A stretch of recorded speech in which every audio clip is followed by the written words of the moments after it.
अस्सलाम वालेकुम। बैजत Jilani beyond with बैजत के साथ आज सुबह सोशल मीडिया पर एक मुमताज़ न्यूज़ एंकर और न्यूज़ रीडर इशरत फातिमा का पैगाम देखा जो वो रेडियो पाकिस्तान से रुखसत ले रही थी। ऐसे लगता था कि जैसे बहुत बोझल दिल के साथ इशरत फातिमा ने रेडियो पाकिस्तान को खुदा हाफिज़ कहा, जहाँ से उन्होंने अपने इस फ़नी सफ़र का आगाज़ किया था। इशरत फातिमा का और मेरा साथ तकरीबन बराबर बराबर का है।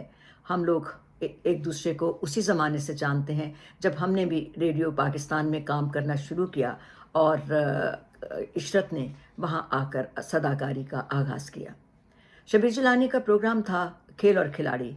उसमें वो शबीर जिलानी के साथ मेज़बानी के फ़राइज़ भी अंजाम देती रहीं, तो उस वक्त उनके साथ काफ़ी मुलाकात रही। मेरे कुछ प्रोग्रामों में भी उनकी आवाज़ शामिल रही, क्योंकि एक खूबसूरत आवाज़, एक बासलाहियत सदाकार। तो उनकी ये बात देखकर मेरे दिल को धचका लगा।